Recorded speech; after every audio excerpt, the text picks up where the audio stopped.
विश्वासनगर के पशुपतिनाथ मंदिर पहुंचे बीजेपी अध्यक्ष जेपी नड्डा। मंदिर में स्वच्छ तीर्थ अभियान के अंतर्गत किया श्रमदान। प्रधानमंत्री योजनाओं द्वारा लोगों से संवाद को सुना।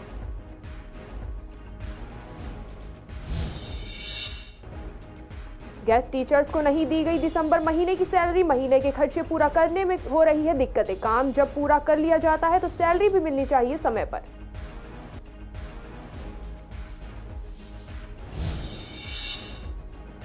गांधीनगर और चांदनी चौक के बीच की आवाजाही होगी अब बेहतर। पीडब्ल्यूडी ने सड़क के कायाकल्प की योजना कर ली है तैयार। टेंडर देने के 2 महीने के भीतर प्रोजेक्ट कर लिया जाएगा पूरा।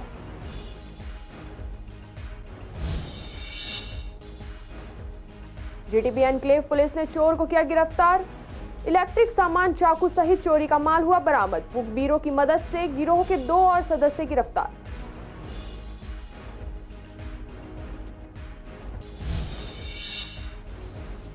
बीजेपी ने नेताओं ने की गांधीनगर के कृष्णनगर मंदिर की सफाई। प्रधानमंत्री करते रहते हैं स्वच्छता की पहल। विधायक मंदिरों और तीर्थ स्थलों की चल रही है सफाई।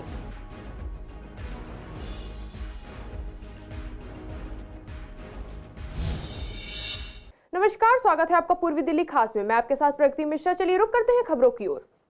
दिल्ली में आज बीजेपी अध्यक्ष और जेपी नड्डा ने पशुपतिनाथ मंदिर में स्वच्छ तीर्थ अभियान के अंतर्गत श्रमदान किया और कीर्तन में भी शामिल हुए। और उसके बाद पीएम द्वारा प्रधानमंत्री योजनाओं द्वारा लोगों से संवाद को सुना गया, जिसमें बीजेपी प्रदेश अध्यक्ष वीरेंद्र सचदेवा, सांसद गौतम गंभीर, राष्ट्रीय महामंत्री दुष्यंत गौतम, विधायक ओपी शर्मा, नेता प्रतिपक्ष रामवीर सिंह बिधूड़ी, विधायक अनिल वाजपेयी समेत कई लोग शामिल हुए। नेपाली मंदिर में गए, वहाँ उन्होंने सफाई की, पूजा की, अर्चना की और यहाँ भी लोगों का उत्साह बढ़ाया। और ये जो मोदी की गारंटी की जो गाड़ी है, इसने पूरे देश के अंदर एक बहुत बड़ा आमूलचूल परिवर्तन कर दिया है। समाज का जो वंचित वर्ग है, सुदूर पूर्व में रहने वाले लोग, महिलाएं, इवन किन्नर समाज, जिन लोगों को कोई पूछता नहीं है, उन लोगों को बैंक से लोन मिल रहा है। नई नई तकनीक बनाई जा रही हैं और महिलाओं को 15,000 ड्रोन की ट्रेनिंग दी जा रही है। तो कोई भी महिला है उनको पुरुषों के समकक्ष रहे और अपना जीवन ढंग से बिता सके, इसके लिए जो काम मोदी जी कर रहे हैं उसका हम हृदय से धन्यवाद करते हैं। गारंटी वाली गाड़ी विश्वासनगर में आई हुई है। लोग मेडिकल चेकअप करा रहे हैं।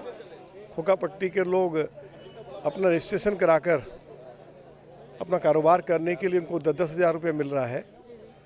रसोई गैस का सिलेंडर मिल रहा है। आधार कार्ड के लिए लोग रजिस्ट्रेशन करा रहे हैं। किसी को यदि शिकायत है कि टीबी है तो उसका चेकअप हो रहा है। तो ये अनेक काम ऐसे हैं जो लोगों को उनके क्षेत्र में ही श्री नरेंद्र मोदी की सरकार के द्वारा करवाए जा रहे हैं। हम मोदी जी के प्रति आभार व्यक्त करना चाहते हैं। 22 तारीख का तो खाली यहाँ सूक्ष्म कार्यक्रम रहेगा, क्योंकि 22 तारीख को जो है अयोध्या में ही राम जी का पदार्पण होगा। तो यहाँ कीर्तन वगैरह का प्रोग्राम जगह जगह, अब देखिए कौन कौन सी जगह होगा, विशेष करके 2-4 जगह में यहाँ पे होंगे। कीर्तन करने में कौन कौन शामिल थे आज यहाँ पर? कीर्तन में तो यहाँ स्थानीय वासी थे सारे ज़्यादा, और नड्डा जी भी रहे। सभी लोग जो आए थे सभी लोग कीर्तन में सहभागी बने। और यहाँ के जो एरिया के जो आम दर्शक हैं, भक्तजन हैं, वही लोग कीर्तन कर रहे हैं। दिल्ली सरकार के स्कूलों में कार्यरत गेस्ट टीचर्स की पिछले दिसंबर महीने की सैलरी नहीं मिली है, जिसके कारण टीचर्स में काफी गुस्सा है। साथ ही वो निराश भी हैं, क्योंकि इस तरह से पहले भी कई बार हुआ है कि सैलरी की डेट या तो आगे बढ़ा दी जाती है या फिर उस महीने की सैलरी आती ही नहीं। ऐसे में जब हमने गेस्ट टीचर से बात की तो उन्होंने बताया कि पिछले महीने की सैलरी अभी तक नहीं मिली है और जनवरी का भी लगभग आधा महीना बीत चुका है। इससे हर महीने के खर्चे पूरे नहीं हो पा रहे हैं और काफी दिक्कतों का सामना करना पड़ रहा है। सरकार अब टीचर से काम पूरा लेती है तो उन्हें सैलरी भी समय पर देनी होगी। मैं सरकार से ये कहना चाहता हूँ कि हमारी सैलरी इस महीने नहीं आई है और सरकार ने टैबों के लिए फिक्स डेट रख दी है 31 तारीख, इसलिए हमें जल्दी से जल्दी सैलरी दिलवाई जाए। दूसरी, हमारी सैलरी 8-10 साल से बढ़ी नहीं है। जो जहाँ तक की बात है कि महंगाई 200-400 गुना हो चुकी है, उस हिसाब से हमारी सैलरी बढ़ाई जाए। अतिथि शिक्षक के रूप में कार्य कर रहा हूँ। जैसा कि आप सभी जानते हैं कि 2017 के बाद गेस्ट टीचर्स की सैलरी अभी तक इंक्रीज नहीं हुई है। जैसा कि सरकार ने वादा किया था हमसे, आदरणीय केजरीवाल जी ने, कि आप लोगों को पक्का कर दिया जाएगा। पक्का करने की बात तो बहुत दूर की है, अभी तक हमारी जो सैलरी है वो इंक्रीज नहीं हुई है। सरकार से हमारी विनयपूर्वक प्रार्थना है कि हमारे वेतनमान में बढ़ोतरी की जाए महंगाई बहुत बढ़ चुकी है और जो गेस्ट टीचर्स हैं दिल्ली सरकार में, उनकी बहुत महत्वपूर्ण भूमिका रही है। दिल्ली के सरकारी स्कूलों में काम करने में बहुत ही मेहनत और लगन से वो काम करते हैं। सरकार से प्रार्थना है उनके घरों में खुशहाली लाने के लिए उनकी सैलरी इंक्रीज़ की जाए और एक स्थायी पॉलिसी बनाकर उनको पक्का कर दिया जाए, जैसे कि अदर स्टेट में हो चुका है। दिल्ली की सबसे बड़ी गारमेंट मार्केट गांधीनगर और पुरानी दिल्ली के सबसे बड़े बाजार चांदनी चौक के बीच की आवाजाही बेहतर होने लगी है। पुराने लोहे के पुल के गड्ढे अब वाहन चालकों को परेशान नहीं करेंगे। लोक निर्माण विभाग पीडब्ल्यूडी ने सड़क के कायाकल्प की योजना तैयार कर ली है। 1 किलोमीटर लंबी सड़क को सपाट करने के साथ उसका सौंदर्यकरण भी होगा। वहीं पुल से दोनों बड़े बाजारों को जोड़ने वाली सड़कों को भी बेहतर किया जाएगा। पीडब्ल्यूडी के अधिकारियों ने पुल के मुताबिक मंगलवार को प्रोजेक्ट का टेंडर जारी कर दिया है। फरवरी के पहले पखवाड़े से इसे अलॉट कर दिया जाएगा। टेंडर देने के 2 महीने के भीतर प्रोजेक्ट पूरा कर लिया जाएगा। हमने पुराना पुल का जायजा लिया और वहां आने वाले लोगों से जाना कि वहां अभी क्या हालत है और कितनी दिक्कतें आती हैं। तो लोगों का कहना है कि गड्ढे होने की वजह से काफी दिक्कतें हैं, जाम लगता है, ई रिक्शा पलटने की समस्या बन रही है। अगर यह जल्द ही भर जाएंगे तो राहत मिलेगी। बिल्कुल खराब है, बिल्कुल ये पूरा रोड ना यहाँ से लेके वहाँ तक बिल्कुल खराब है। बहुत बढ़िया राहत मिलेगी भाई साहब, ये तो अच्छा हो जाएगा। हम तो मंदिर जाते हैं, हनुमान जी मंदिर, वहाँ पे जाने के लिए अच्छा हो जाएगा, बढ़िया हो जाएगा। बिल्कुल होते हैं भाई साहब। जब गड्ढे होंगे तो बाइक भी स्लो हो जाएगी और वो भी हो जाएगा। बिल्कुल है भाई साहब, अगर सही हो जाएगा बिल्कुल ऐसे वाला रोड हो जाएगा ना। गड्ढे है तरफ पूरा रोड गड्ढे भरा हुआ है, वो तो बनने के बाद मालूम पड़ेगा ना। जब बनाएंगे जब तो कार्यवाही होगी। 6 बजे बाद लग जाएगा, सुबह लगेगा 9 बजे से पहले। नहीं, गड्ढे तो हैं मगर अब थोड़े बहुत सही हो गए। हाँ, थोड़ा और सही हो जाए तो रोड बढ़िया हो जाएगा। वैसे परेशानी होती है, जाम लगता रहता है। बहुत बढ़िया रहेगा, सबको परेशानी नहीं होगी, जाम भी नहीं लगेगा। जाम बहुत लगता है वैसे गड्ढों के चक्कर में। हाँ, पलट जाती है, मतलब इतनी नहीं पलटती, महीने में 1 आध दफा पलट जाती है मगर फंस जाती है गाड़ी। गड्ढे थे मगर अब थोड़े बहुत भर गए। दादा क्या भाई साहब, बहुत परेशानियाँ तो गड्ढे देखो जाके, ऑटो वाले परेशान, बैटरी रिक्शा तो वैसी पलट जाती है जी। PNW वाले अगर थोड़ा सा माल डाल दे तो बिल्कुल गाड़ी आराम से चल सकती है, मगर इस टाइम देखो हालत क्या हो रहा है। एशिया की सबसे बड़ी मार्केट गांधीनगर मार्केट से चांदनी चौक जाने के लिए पुराने लोहे का पुल का हमेशा से यूज़ किया जाता है। इस लोहे के पुल पर काफ़ी गड्ढे हैं। मैं पीछे की तरफ अगर दिखाना चाहूँ, इस लोहे के पुल की हालत खस्ता है, काफ़ी गड्ढे हैं। हमने यहाँ के ट्रैवल करने वाले लोगों से पूछा, ई रिक्शा वालों से पूछा, उनका कहना था कि इस रोड पर जाने में काफ़ी दिक्कतें होती हैं, कभी कभी गाड़ियाँ भी पलट जाती हैं। अमूमन सुबह और शाम को जाम लगता है। चांदनी चौक और गांधीनगर को ये पुराना लोहे का पुल कनेक्ट करता है। यहाँ से अमूमन लोगों की आवाजाही जारी रहती है और लगातार बनी रहती है। अब पीडब्ल्यूडी ने इसको सौंदर्यकरण के लिए और इसको गड्ढा भरने के लिए एक बजट पास किया है। जो बजट पास किया गया उस बजट के 2 महीने के भीतर इसका सौंदर्यकरण किया जाएगा। इसे लेकर यहाँ के लोगों का कहना था और खासकर जो यहाँ से ट्रैवल कर रहे थे उनका कहना था, अगर इसका सौंदर्यकरण होता है और गड्ढे भरे जाते हैं तो उनके लिए बहुत राहत होगी, खासकर जाम से राहत मिलेगी। और जो इस पुल का गांधीनगर से चांदनी चौक की तरफ का यूज़ करते हैं उनके लिए खासकर एक राहत का सबब होगा। कैमरामैन नवीन के साथ एहराज चौधरी, CCN। पूर्वी दिल्ली के GTB एनक्लेव थाना पुलिस ने चोर को किया गिरफ्तार। आरोपी के पास से इलेक्ट्रिक सामान, चाकू सहित चोरी की वस्तु हुई बरामद। पुलिस ने बताया कि चोरी के मामले के साथ और भी मामले सुलझाए गए हैं। थाना GTB एनक्लेव के क्षेत्र में चोरी और सेंधमारी की घटनाएं भी वृद्धि को ध्यान रखते हुए इंस्पेक्टर के नेतृत्व में एक टीम का गठन किया गया और गश्त तेज कर दी गई। सूचना नेटवर्क विकसित किया गया और पहली सफलता सलमान की गिरफ्तारी के साथ मिली। जब वह चाकू लेकर क्षेत्र में घूम रहा था उसे तब पकड़ लिया गया जब वह चोरी के लिए दामोदर पार्क इलाके में फैक्ट्री की पहचान करने की कोशिश कर रहा था। इसके खुलासे के बाद सीसीटीवी फुटेज और मुखबिरों की मदद से उसके गिरोह के 2 अन्य सदस्यों को गिरफ्तार किया। पुलिस मामले में आगे की जांच कर रही है। पूर्वी दिल्ली में मंदिरों की साफ सफाई को लेकर श्रमदान अभियान चल रहा है। इसके तहत बीजेपी नेता 22 जनवरी तक सभी मंदिरों और तीर्थस्थलों की सफाई कर रहे हैं। इसी का जायजा जब CCN की टीम ने लिया तो देखा कि पूर्वी दिल्ली के गांधीनगर के राधा कृष्णा मंदिर में बीजेपी की पार्षद प्रिया कंबोज के साथ विधायक अनिल वाजपेयी और बीजेपी के कार्यकर्ता मंदिरों की सफाई कर रहे हैं। विधायक ने बताया कि प्रधानमंत्री स्वच्छता की पहल करते रहते हैं और पार्षद ने बताया कि मंदिरों और तीर्थस्थल की सफाई चल रही है। ये प्रधानमंत्री जी का स्वच्छता अभियान आज से नहीं है, बहुत पहले से चल रहा है और वो हमेशा स्वच्छता पर विशेष उन्होंने हमेशा ध्यान दिया है। और 22 तारीख तक हमारा ये कार्यक्रम है। उसके बाद भी आगे भी प्रधानमंत्री जी जैसा आदेश करेंगे। हमारे आदरणीय प्रधानमंत्री नरेंद्र मोदी जी के आह्वान पर तो स्वच्छ तीर्थ अभियान ये चला है ना, तो 22 तारीख को सभी लोग राम जी की प्राण प्रतिष्ठा की सभी लोग तैयारी कर रहे हैं। तो स्वच्छता अभियान के अंतर्गत हम भी अपने वार्ड के हर मंदिर में जाकर, अभी राजगढ़ का मंदिर हो, चांद मोहल्ले हमारा शिव मंदिर है, कैलाश नगर में हमारा ये है, राधा कृष्ण मंदिर है, कई मंदिरों में हमने स्वच्छता अभियान चलाया है। विश्व में जहाँ जहाँ हिंदू रहते हैं वो सभी अपने मंदिरों की सफाई वगैरह कर रहे हैं और पूरे क्षेत्र में सफाई का अभियान चल रहा है, क्योंकि 22 तारीख को रामलला जी की प्राण प्रतिष्ठा अयोध्या मंदिर में होने जा रही है।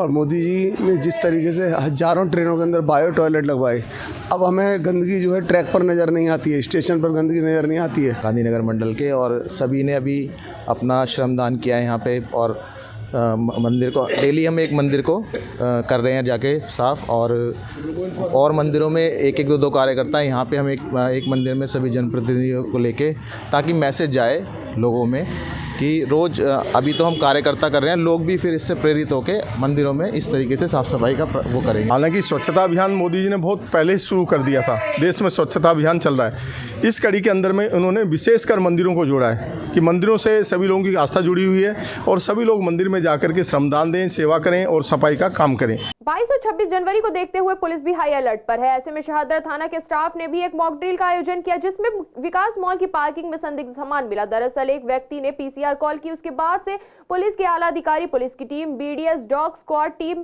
क्राइम टीम, सभी एजेंसी मौके पर पहुंची और बैग को चेक किया गया तो बम जैसा एक खिलौना दिखा, फिर उसको अलग कर दिया गया था। आज करीब 10:58 पर हमें पुलिस से एक कॉल मिला कि जो विकास मॉल है हमारा सागरे के अंदर, उसके पार्किंग, उसके बेसमेंट में पार्किंग है, वहाँ कोई लावारिस चीज़ है, तो दैट माइट बी ए बम।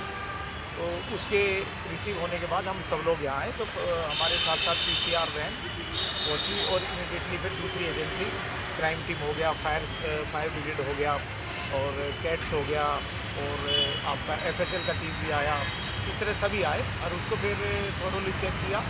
तो मशक्क़त के बाद जो ये नीचे बेसमेंट में उसके 3 फ्लोर हैं जो पार्किंग के, तो उसके जो फर्स्ट फ्लोर पे ही हमें एक गाड़ी के नीचे वैगनआर कार थी, उसके नीचे एक डिवाइस सा मिला। पर लेकिन उसको जब डॉग स्क्वाड द्वारा चेक कराया गया और बॉम्ब डिटेक्टर मशीन के द्वारा, तो का एक्सप्लोसिव नहीं है, ये किसी ने कुछ ऐसे ही बना के रखा हुआ था। पूरे भारत के अंदर श्री राम के प्राण प्रतिष्ठा के उपलक्ष्य में अलग अलग कार्यक्रम आयोजित किए जा रहे हैं। वहीं पूर्वी दिल्ली के कृष्णनगर दक्षिण मुखी के साथ लाल क्वार्टर चौक स्थित हनुमान मंदिर में 22 जनवरी को लेकर आयोजकों का कहना है कि उद्घाटन के समय आतिशबाजी और हनुमान चालीसा, भजन संध्या इत्यादि का आयोजन किया जाएगा। साथ ही भंडारा भी वितरण किया जाएगा। आयोजकों के मुताबिक सुरक्षा की विशेष व्यवस्था की जाएगी और सुबह प्रसाद वितरण भी है, सब चीज़ें, सबने लाइटिंग हो गई है बाज़ारों में और दिए जलेंगे सबके, ये सारा प्रोग्राम है बहुत अच्छे से। ये कौन सा मंदिर लगता है? ये हनुमान मंदिर है, छाछे बिल्डिंग।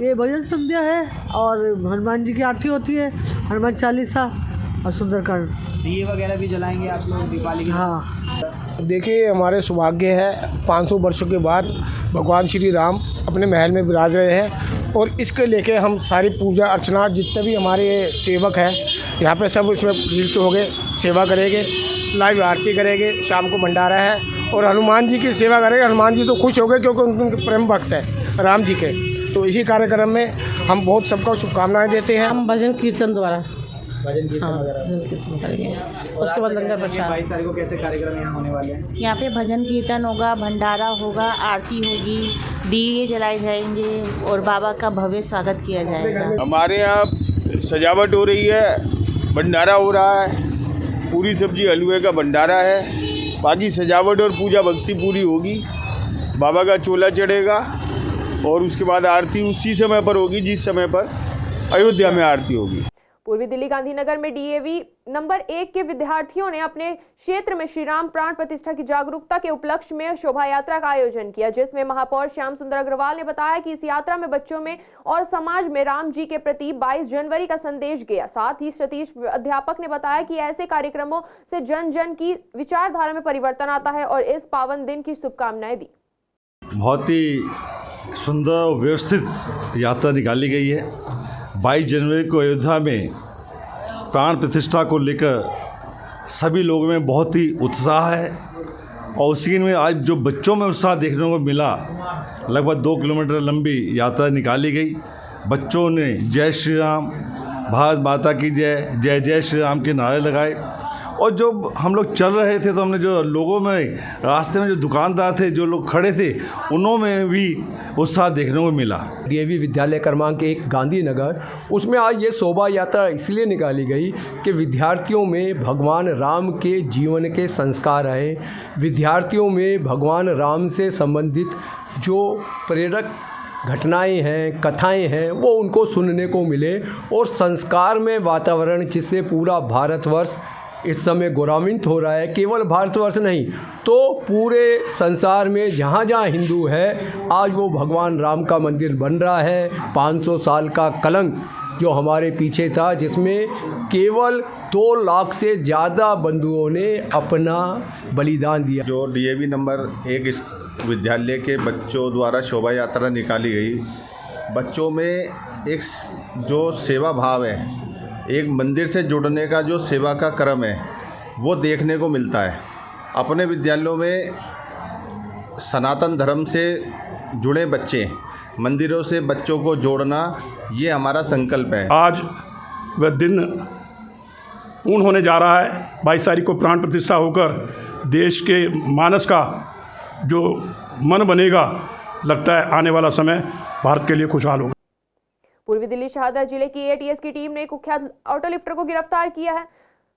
गिरफ्तार बदमाश के पास से चोरी की 2 कार और एक मोटरसाइकिल बरामद हुई है। इसके अलावा कई फेक नंबर प्लेट भी बरामद हुए हैं। शहादा जिले के डीसीपी सुरेंद्र चौधरी ने गुरुवार को बताया कि गिरफ्तार आरोपी की पहचान यूपी के मुरादाबाद निवासी मोनू कुमार के रूप में हुई है।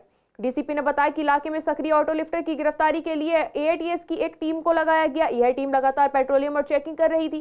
टीम दिलशाद गार्डन में चेकिंग कर रही थी। इस दौरान सीएनजी पंप के पास एक संदिग्ध मोटरसाइकिल सवार की जांच की गई तो मोटरसाइकिल जगतपुरी थाना क्षेत्र से चोरी की निकली। पुलिस मामले में आगे की जांच कर रही है।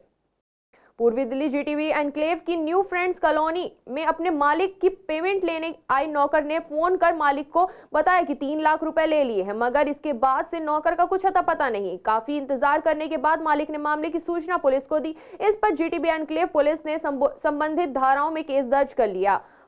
38 वर्षीय विकास मित्तल योजना विहार इलाके में रहता है। उनका स्क्रैप ट्रेंडिंग का काम है। करीब 6 से 7 महीने पहले ही उन्होंने साहिबाबाद के रहने वाले शख्स को अपने यहां नौकरी पर रखा था। मंगलवार सुबह 11:15 पर उन्होंने नौकर को फोन कर एक पार्टी से 3 लाख रुपए लाने के लिए भेजा। फोन कर न्यू फ्रेंड्स कॉलोनी का पता दिया जहां से रुपए लाने थे। 11:55 पर नौकर ने फोन कर विकास को बताया कि उसने पेमेंट ले ली है, मगर इसके बाद ना तो नौकर का फोन मिला और ना ही वह मालिक के पास पहुंचा। शुरुआती जांच के बाद माना जा रहा है कि नौकर ही रकम लेकर फरार हो गया है। इस कड़ी में पुलिस ने केस दर्ज कर छानबीन शुरू कर दी है।